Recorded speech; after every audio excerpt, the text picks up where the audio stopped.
Hi, all. These are generally conversations between adults after the children have left the table. The language can be spicy, and the subjects can get saucy. So, if you're ready, this is the Southern Fork. Unscripted chats with some of the most interesting culinary voices in the American South. This region is one of the country's vacation and retirement playgrounds. But beyond the warm weather and beautiful scenery, there's a rich culture steeped in community and often dark and complicated history, and plenty of innovation among the tradition. I'm Stephanie Burt, and I've spent a career covering this region for magazines, newspapers, and websites. And to me, the best introduction to the American South is through its food culture and the growers and makers who make it delicious. I invite you to come on the road with me from the Appalachian Mountains to the clear waters of the Gulf of Mexico and everywhere in between. I'm always hungry for that next bite, thirsty for the next sip, and ready for the next conversation. Let's dig in.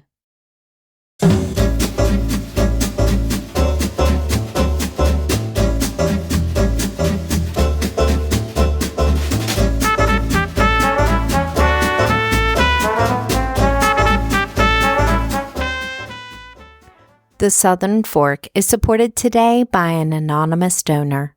Thank you for making the show possible. When I first spoke with Chef Michael Toscano in 2017, he and his family were just getting settled in Charleston with the opening of La Farfalle. Now, 7 years later, the chef seems as if he's truly settled into a new rhythm between New York City and the Lowcountry.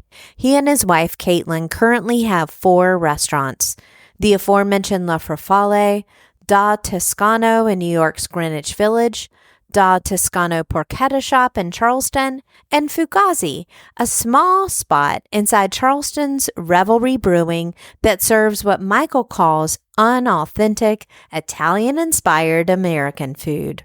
The last 2 restaurants are decidedly casual, a new turn for a chef that's been anything but when it comes to his career. He was a sous chef at Mario Batali's Babbo by the age of 21, was nominated 3 times for Rising Star Chef by the James Beard Foundation, and opened his first chef-owned restaurant, Perla, in 2012, which made Esquire's Best New Restaurants in America list.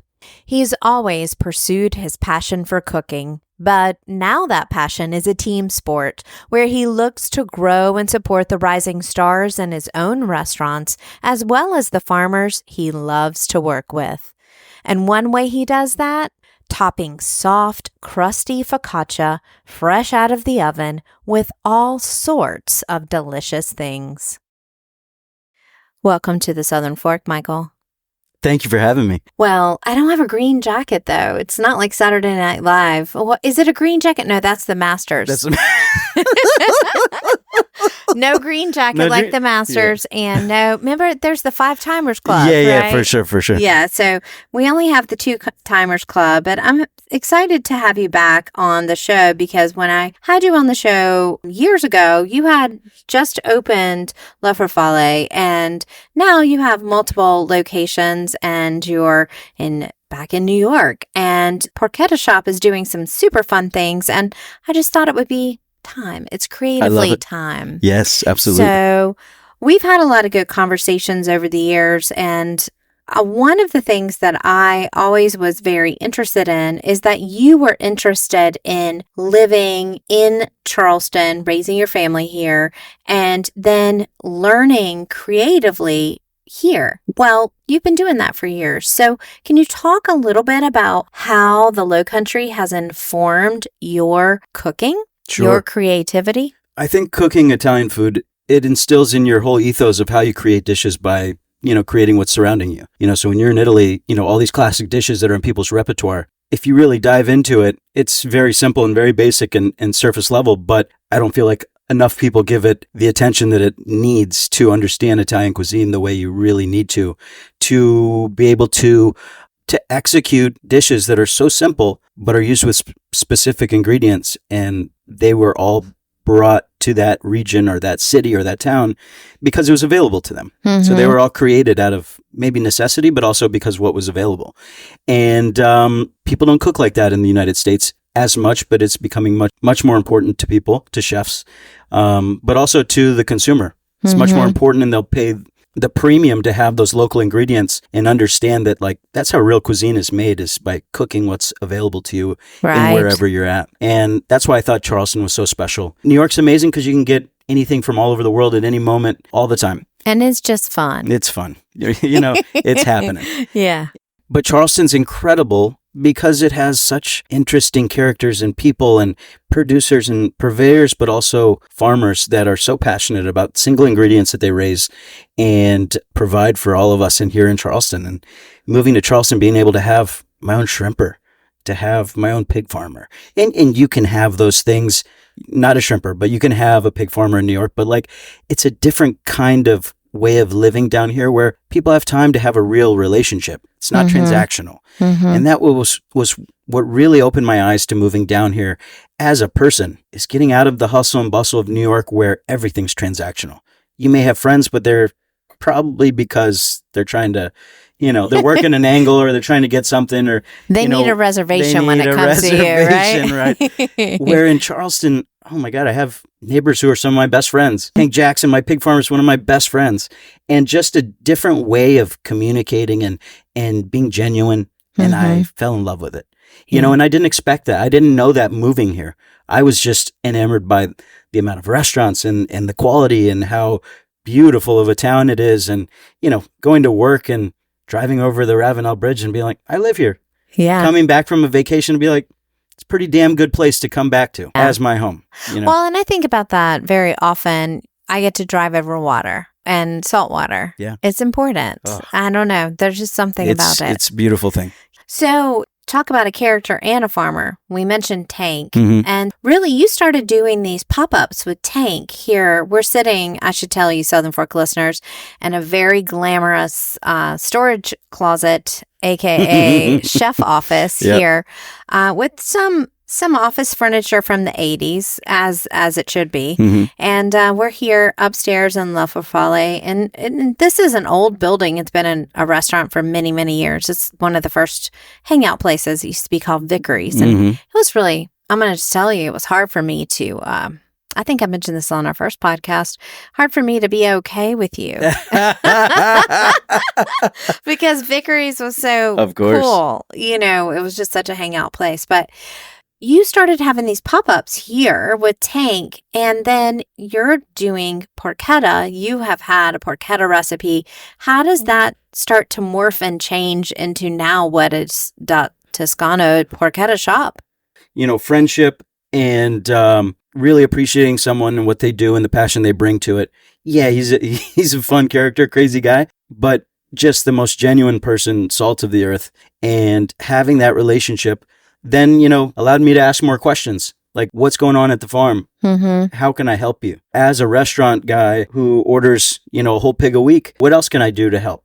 What else do you need to make a sustainable business? He's always been in touch with all the best chefs, and he picks and chooses who he wants to work with. And it's tough to work with someone when they only offer whole hog, because then you have a lot of different things that you need to do. Labor-wise. A lot of head cheese. A lot of meatballs that we're making, but when I spoke with him and we're getting these pigs, and there was a few times that he called me and he's like, I have to get rid of, a dozen small pigs. And then he explained to me basically the economics of how his pig farm works. And Mother Nature produces, probably 30% of his litter is a runt. And what I mean by that is they eat the same amount of food, but they don't grow. Right. And every week, every day counts on a farm. Right. Poundage how much money equals cost. The money that he's wasting feeding those pigs that are not ever going to grow to be profitable for him. So he needs to get rid of them when they're small. And so there's a big misconception of, why would you kill a suckling pig? Is not the term, because a true suckling pig is a pig that's still suckling. Yes. A baby. That's not what we're doing. He doesn't know then. These are young pigs that range anywhere from 50 to 100 pounds. He's constantly having litters of pigs. And with that means that he's constantly producing these small pigs that he doesn't have any use for. So he ends up wasting lots of money that turns his finances upside down if he has a surplus of those. My love for porchettas way before Tank, but I was like, that's what porchetta pigs are. They're young pigs that are about 80 to 100 pounds. And you take those pigs and you debone them and you rub them with all the beautiful stuff and roll them up, let them cure slightly, and then you roast them. And so shortly after a trip, and I'd been before, but after a specific trip to Florence, did I just fall in love with the idea of kind of merging a couple things that I had experienced there. One was a food stand, not a food truck, but a food stand, where they're producing beautiful sandwiches, where I had a bollito sandwich and a And we're talking about Florence, Italy, not South Carolina. Yeah. As much as I love Florence, South Carolina. Sorry, Florence. Yeah. Beautiful Florence. place, but we are talking about it. Yeah. Had the lampredotto and the bollito, and then this little corner of a building past Palazzo. Right on the corner was a beautiful porchetta shop. There was a window where a single guy was standing in there carving off of a whole porchetta, putting on, crusty ciabatta that he was pulling out of the oven for each sandwich. And I was like, we need this. And nobody does it like that. Nobody does it like this in an authentic way that they eat it. So then, I was on a kind of a mission to find more and see what there was to offer. And then come do my own version that had a cafe included in it. That was a place where you could have aperitivo and drink wine and have a happy hour. And so that was the birth of Porchetta Shop, a passion of mine that I've had for a long time. But then the economics of being able to take eight pigs a week from Tank and to constantly have a source for those pigs, and it's something we want to do multiple locations of in multiple cities. So it's pretty fun. It's pretty cool to get to see Tank grow and this be on the trajectory that we always wanted for ourselves as restaurant people, Yes, but also it's really good. Thank you. If you're eating it for lunch, you need a nap. Stephanie, I must say, don't try to say that you're going to have a nap after it if you can't stop yourself because it's so delicious. I know. That's your own problem. That is true. But it's really good. And so we also need to talk about the focaccia. Yeah.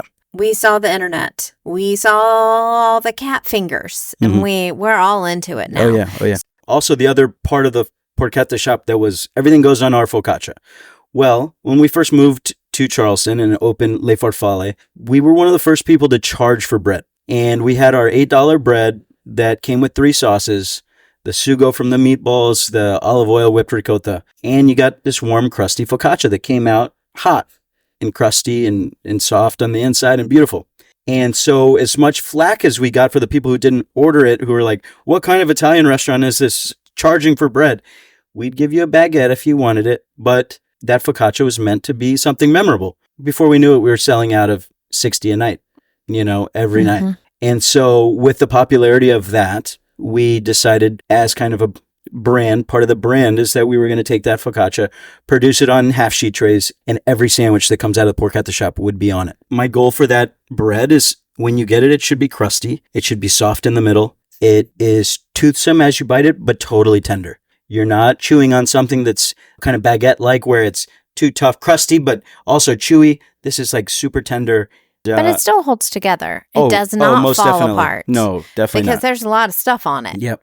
A lot of stuff on it. Yes. Well, in all the sandwiches that I order. Yeah. Yes.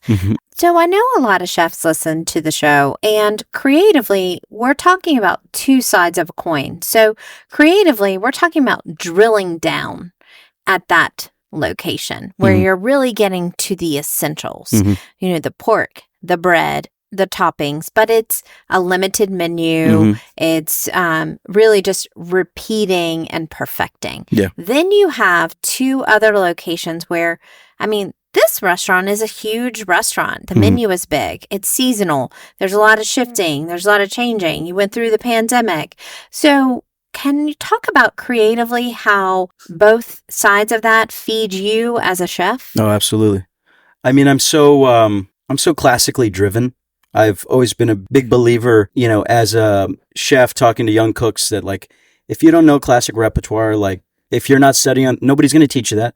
You need to study it long past, forever and ever. You're constantly studying classic repertoire over and over, cooking those dishes as they were meant to be, to understand them, to then be able to create your derivative of it. So for all my cooks, anybody who's serious about what we're doing, who wants to be part of the team as the main circle of our chefs who work together to create what we're doing, you have to learn classic Italian repertoire and know the different regions and just want to be curious about the geography of Italy. With food's so special because it's culture. Food is culture. Every place produces something for a reason, whether it's tradition, whether it's religion, whether it's what's available. It's just a magical thing. And so to take that, I have a lot of respect for the culture and for the tradition and knowing those things. And knowing that you can't just put squid ink in tagliatelle because that doesn't exist anywhere. You're eliminating the reason why tagliatelle was introduced as a pasta. Like, know why it was introduced and why it was produced and for what reason before you start fucking it up. So that's really important to me.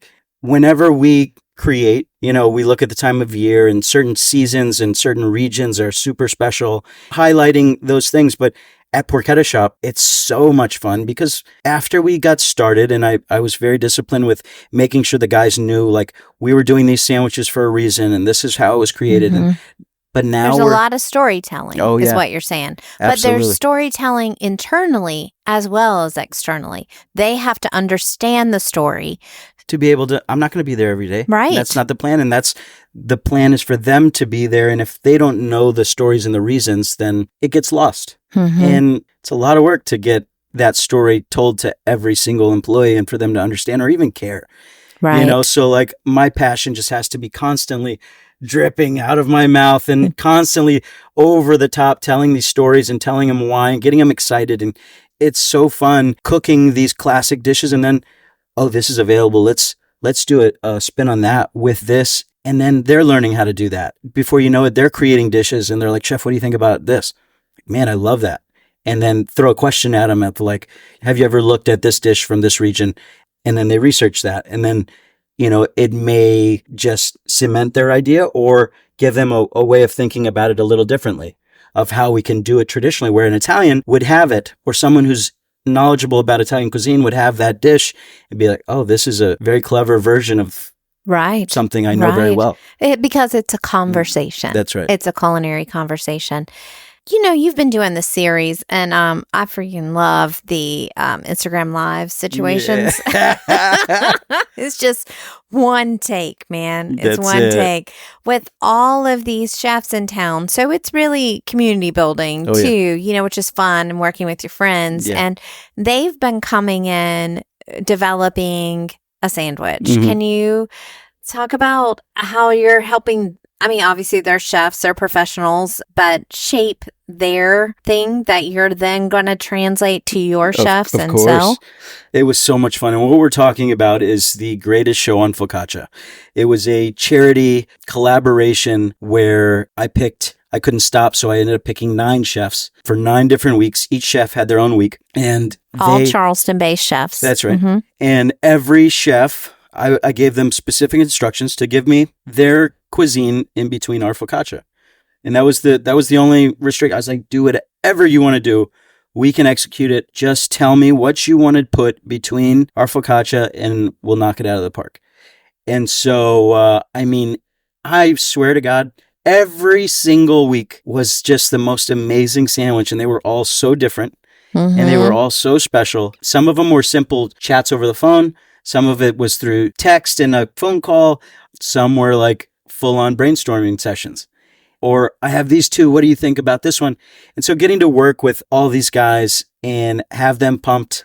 Who doesn't love a sandwich? Everybody loves a sandwich. Right. To get to do it for a great cause, for Wings for Kids, which is a great organization that I'm on the board of, to give them the proceeds of these sandwiches and just get to have fun with, my fellow chefs from Charleston. It was awesome. Now, I don't want to ask you to pick a favorite because they were all different, but can you give listeners 2 examples? Absolutely. First one, I'll say, because we're both so fond of Schwei. Schwei's was awesome. Schwei did a fried calamari with mortadella. And as we all know, like Schwei does such a great job with Southern ingredients and Chinese, his heritage of Chinese ingredients. So he did a red pepper jelly with, why am I going blank on, what's the rooster sauce? Sriracha? No. Chili sauce. So he was mixing that chili with the pepper jelly, which was slightly sweet, arugula, shaved onion. Oh my God. Did I say mortadella? Yeah, mortadella and calamari with pepper jelly. Get it out of here. That sounds so good. It was incredible. Another amazing one was Dano's from Vern's, where we actually made an emulsified sausage that was kind of like a gyro, but amazing. And we cooked it in the rotisserie, held it, sliced it to order. And it was that with this amazing cucumber, dill. It was so fresh, a little pepper sauce. It was just insane. I'm so hungry right now. I'm dying. Cilantro and mint. Oh, my God. Oh, man, that sounds good. I'm going to do one more because it was so good, too. I mean, they were all fucking so good. Nico. Oh, Nico Kagalanan. Yeah. From Cultura. And he did an adobo pork. So I made adobo pork, and we did a garlic aioli, potato chips, cilantro and mint. Oh, my God, it was so good. So delicious. So good. So it was fun for my team. It was fun for their fans, for our guests. Like, it was awesome. Yeah, it just included and it everybody. just keeps that creativity bubbling, Totally. right? Because in a volume kind of situation like that, that's a fast casual kind of place. That's right. It's still really nice. You can get a glass of wine and, it's not in a paper cup, but it can get kind of redundant. Of course. So this really helps. Well, I'm amazed because this is not an easy profession to be in for the long haul, but it really, really seems that you're in it for the long haul, sir. And I have to say that you're as creatively engaged now. I know that we had some rough few years there with the pandemic, and it's hard to stay full time on that. But what is making you hungry? What is percolating for you now? Because I'm living a dream. I'm not even, exaggerating. I'm so I don't know. I get my mind stuck on something and I can't stop. And I'm so lucky. And who would have known as a young cook how fulfilling building a team is, and having a restaurant in another state. We have such an amazing team there that we're able to have that.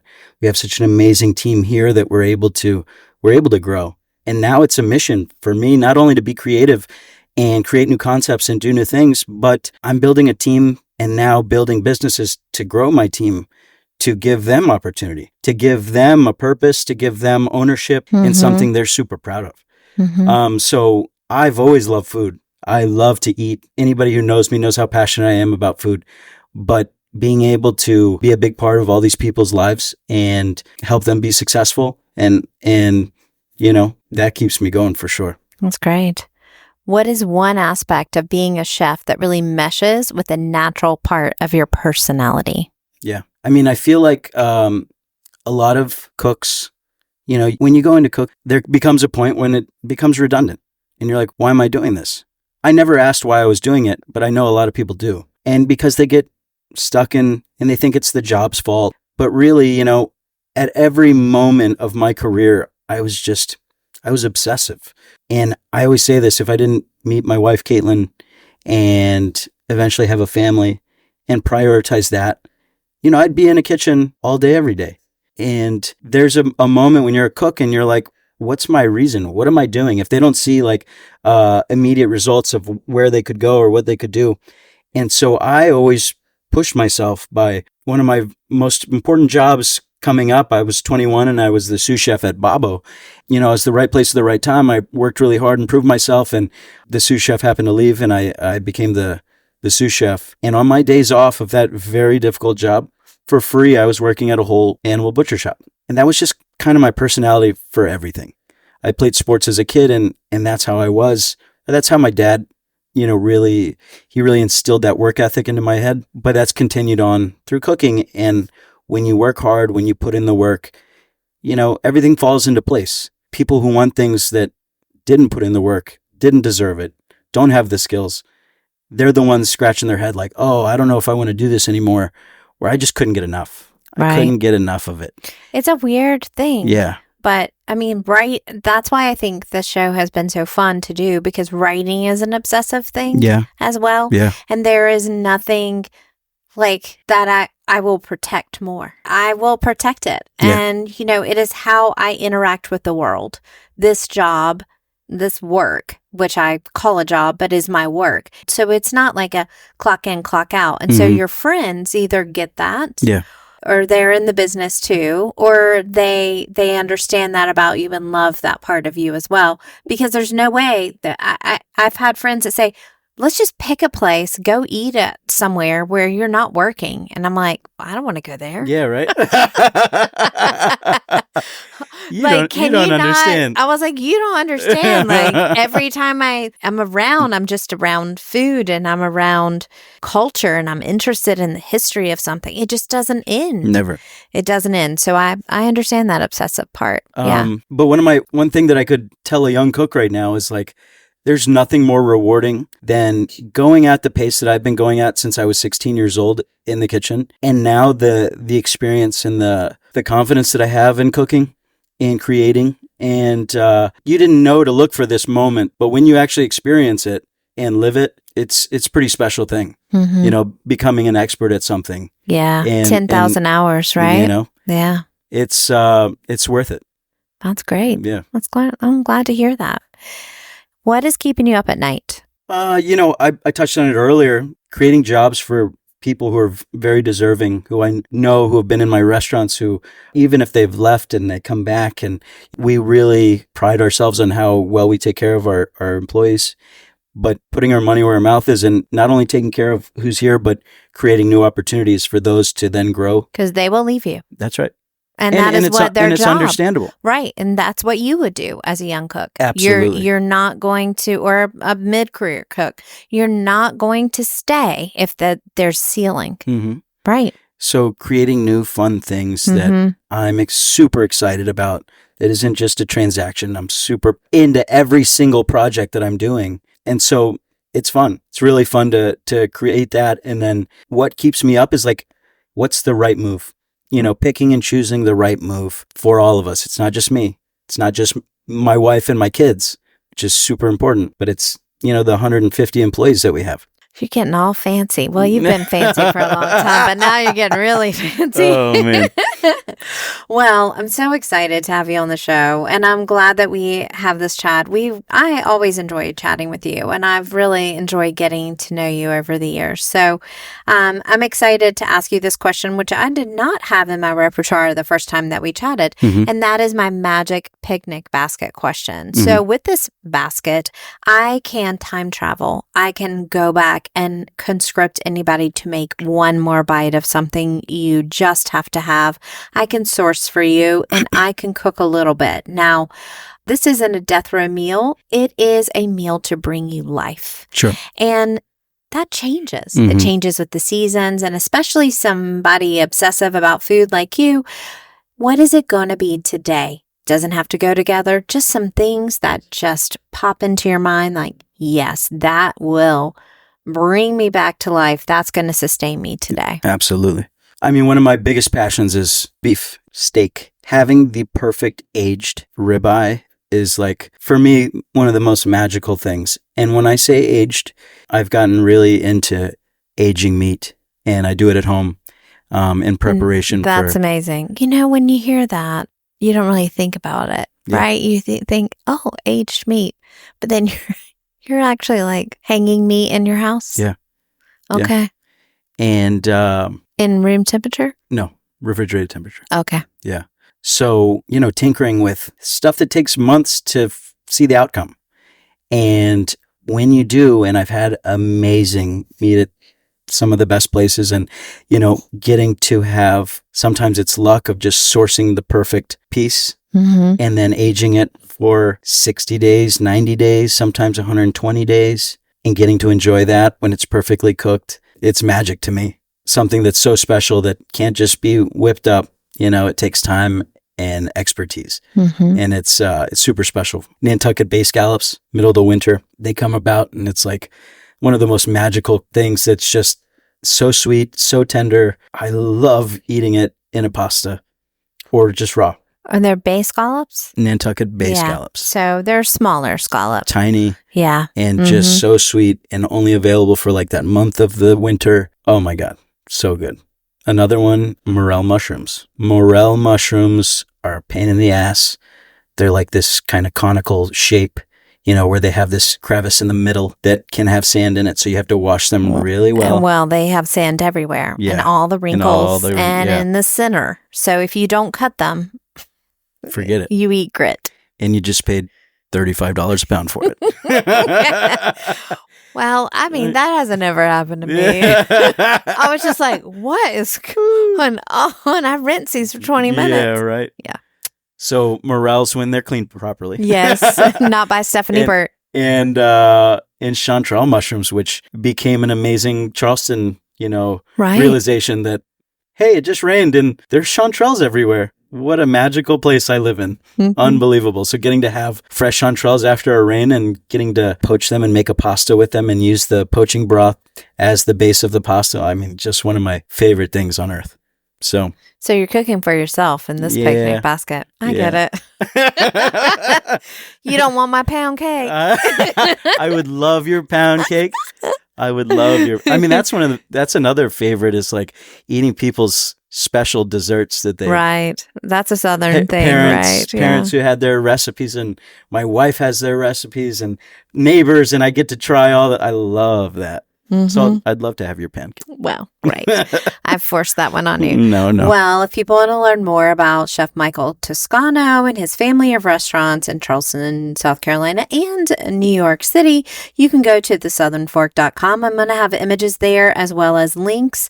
If you like what you hear, I will also link to Michael and I's first conversation. Beware. The sound quality isn't nearly as calm and professional as it is now, but Mama had to learn on the job, and I learned a few things. So there are, in addition to that, more than 370 episodes in the archives. So I hope that you'll dive in and take a listen. And as always, we really appreciate the opportunity to be able to do this, both cook and talk about cooking. So I appreciate you listening, and I appreciate you chatting. What a great show. Thank you so much. Thanks for having me. It was a pleasure. Hello, and welcome to Talking with My Mouth Full.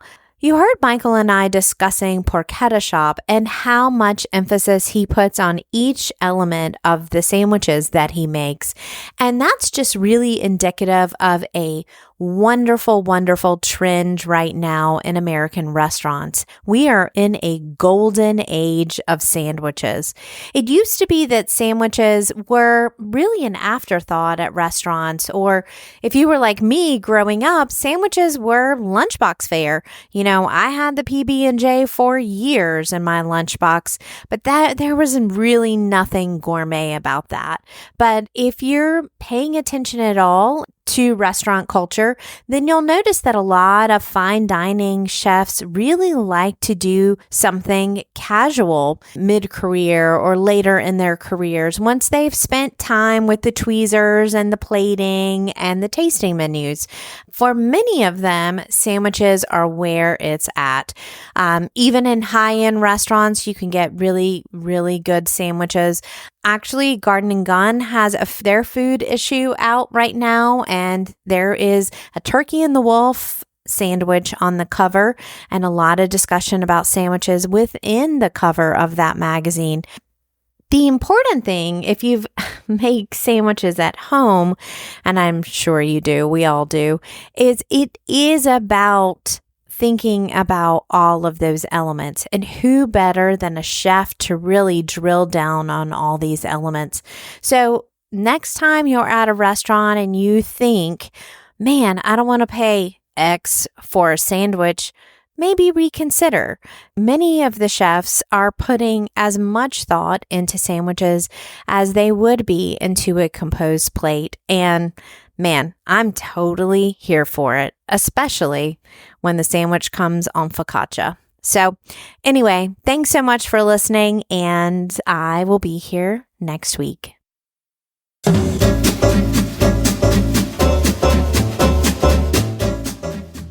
You've been listening to The Southern Fork.